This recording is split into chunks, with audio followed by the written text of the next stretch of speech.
श्री स्वामी समर्थ. श्री गुरुदेव दत्त. आज आपण पाहणार आहोत शाकंभरी देवी नवरात्रोत्सव 2025. विशेष माहिती आपण या व्हिडिओद्वारे पाहणार आहोत. तुम्ही जर चॅनेलवर नवीन असाल तर चॅनेल नक्की सबस्क्राईब करा. शाकंभरी देवीचा आशीर्वाद तुमच्या घरावर नेहमी राहणार आहे. ही कथा तुम्ही पूर्ण नक्की ऐका. प्रत्येक वर्षी पौष महिन्यात शाकंभरी देवीचा हा उत्सव मोठ्या भक्तिभावाने व पारंपरिक उत्साहाने साजरा केला जातो. शारदीय नवरात्रमध्ये जे पारंपरिक कार्यक्रम होतात त्याचीच पुनरावृत्ती शाकंभरी नवरात्र महोत्सवात होते. देवीच्या उपासनेची परंपरा पुष्कळ वर्षापूर्वीपासून भारतात चालत आलेली आहे. देवीचे मूळ रूप निर्गुण असले तरी तिच्या सगुण रूपाची उपासना करण्याची परंपरा भारतात प्रचलित आहे. कुलदेवी, ग्रामदेवी, शक्तीपीठ आदी रूपांमध्ये देवीच्या विविध सगुण रूपांची उपासना केली जाते. हिंदू संस्कृतीमध्ये जितके महत्त्व देवाला आहे तितकेच देवीलाही आहे. हे विशेषत्वाने सांगावेसे वाटते. भारतात अन्य संप्रदायाप्रमाणेच शाक्त संप्रदायातही कार्यरत आहे. पंचायत पूजेमध्ये शिव, विष्णू, गणपती आणि सूर्य या समवेत देवीच्या पूजनाचेही विशेष महत्त्व आहे.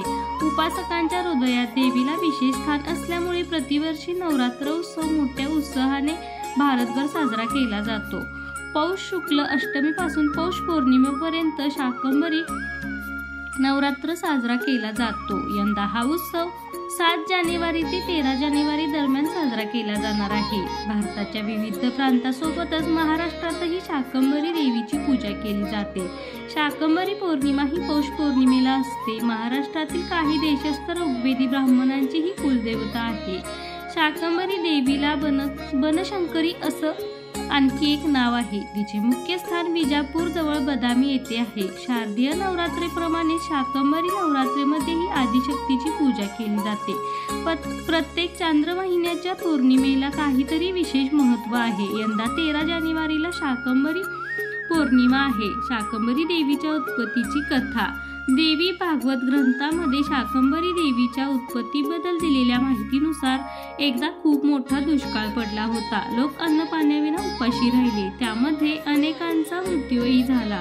देवीला या करुणा आली. तिने आपल्या अंगातून असंख्य शाकभाज्या उत्पन्न केल्या. या भुकेलेल्यांना खाऊ घातल्या. त्यामुळे अनेक लोक दुष्काळातून वाचले. त्यामुळे या देवीला शाकंभरी असे नाव मिळाले आहे. एका धार्मिक कथेनुसार हरिद्वार केदार रस्त्यावर कुमाऊ टेकडीवर देवीने 1000 वर्षे केवळ शाकभाज्या खाऊन तपश्चर्या केली. त्यामुळे ही देवी शाकंभरी देवी या नावाची प्रसिद्धी मिळाली. महाभारताच्या नवपर्वात आणि पद्मपुराणात याबाबतचे संदर्भ आढळतात. दुसऱ्या धार्मिक कथेनुसार शाकंभरी देवीची पौराणिक कथा पुढील प्रमाणे आहे. फार पूर्वीच्या काळी दुर्गम नावाच्या दैत्याने घोर तपश्चर्या करून ब्रह्मदेवांकडून वेद मागून घेतले. त्यामुळे ब्रह्मदेवांना वेदांची विस्मृती झाली. होम हवन आदी सर्व बंद पडले. त्यामुळे पावसाचा अभाव झाला. पृथ्वी शुष्क झाली. धान्य, फळे आदी सर्व उत्पन्न होईना. दुष्काळ पडला. तेव्हा ब्राह्मणांनी व देवांनी भगवती देवीची उपासना आरंभली. निराहार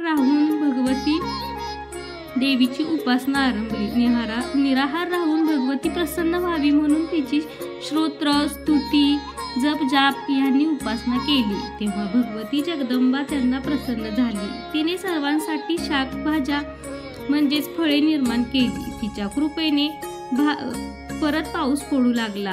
परत सुबत्ता निर्माण झाली. भगवतीने भाज्या व फळे यांचा वर्षाव केला म्हणून तिचे नाव शाकंभरी असे पडले. शाकंभरी ही 18 पगड जातीची देवी आहे. सर्वांचीच ती देवी आहे. ही देवी कुमारी आहे. कुमारींचे पूजन करणे ही या नवरात्रीला एक विशेष धार्मिक प्रथा आहे. या कालावधीत जास्तीत जास्त दुर्गा सप्तशती पठाचे वाचन करावे. श्री स्वामी समर्थ. श्री गुरुदेव दत्त. ही कथा ऐकणाऱ्यांची शाकंभरी देवी सर्व इच्छा पूर्ण करेल. त्यांच्या घरात भरभराटीचे वातावरण राहील. श्री स्वामी समर्थ. श्री गुरुदेव दत्त. शाकंभरी देवीचा मंत्र पुढील प्रमाणे आहे. ओम भगवती श्री शाकंभरी देवे नमः. हा मंत्र तुम्ही रोज 11 वेळा जप करा. त्यामुळे तुमच्या घरात कशाचीही कमतरता पडणार नाही. तुमच्या घरात भरभराटीचे वातावरण राहील.